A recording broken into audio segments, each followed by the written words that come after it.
See? Oh, wow.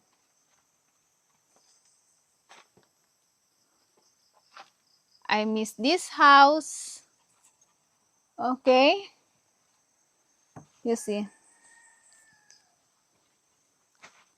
And then, come here guys. I will show you the molino. This molino, it's for the, what we call this? Wait. I just thinking first guys, what's called this? That's molino for coffee. When you harvest the coffee guys, okay, and then you need to remove the skin, okay, here. Put only here the coffee and then make like this. So become the remove the skin.